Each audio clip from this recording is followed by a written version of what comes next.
آج ہم اٹک جیل خان صاحب سے ملنے کے لیے جائیں گے۔ ایک وکیل کی حد تک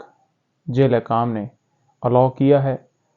لیکن زیادہ وکیل نہیں کر رہے۔ ہماری یہ استدعا تھی کہ 200 کے قریب کیسز ہیں خان صاحب کے،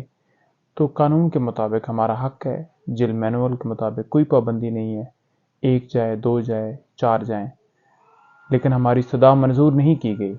اسی بابت ہم نے راولپنڈی ہائی کورٹ میں ایک پٹیشن دائر کی ہوئی ہے، جس کی آج سماعت ہوگی، اور اس میں ہم نے مختلف لائرز 200 کے قریب کیسز ہیں، تو مختلف وکلاء کو ملنے کی اجازت مانگی ہے ہم نے۔ انشاءاللہ آج ہی اجازت ملے گی تو پھر ہم اس حساب سے انشاءاللہ آج وکلاء سارے جائیں گے۔ اور دوسرا، خان صاحب کی جو پٹیشن ہے جو ہر روز آپ پوچھتے ہیں، وہ اسلام آباد ہائی کورٹ میں 22 کے لیے فکس ہو گئی ہے، جس میں ہم نے خان صاحب کی سزا جو کہ توشہ خانہ کیس کے اندر ہوئی ہے اس کی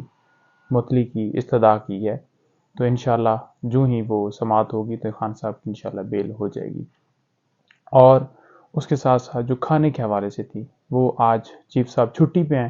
ہم اس کے لیے الگ سے لائے عمل تیار کر رہے ہیں کہ ہم نے پنڈی ہائی کورٹ جانا ہے یا کیا صورتحال کرنی ہے، انشاءاللہ وہ بھی جلدی کریں گے۔ اور جو خان صاحب کی بیلز خارج ہوئی ہیں، اسپیشلی آپ کو بتانا چاہتا ہوں، جو خان صاحب کی بیلز نیب میں، اسلام آباد ڈسٹرکٹ کورٹ میں، لاہور اینٹی ٹیررزم کورٹ میں جو خارج ہوئی ہیں، ان کو ہم جو تمام آرڈرز تھے وہ سارے کے سارے ہم چیلنج کر رہے ہیں۔ انشاءاللہ آج وہ چیلنج ہو جائیں گے، اور ہم وہ جو حکم جو ان کی غیر یعنی کہ موجودگی میں پاس کیا گیا کہ وہ پیش نہیں ہوئے، تو وہ حکم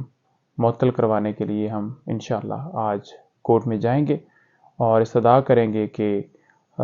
وہ جان بوجھ کر نہیں پیش ہو رہے تھے، بلکہ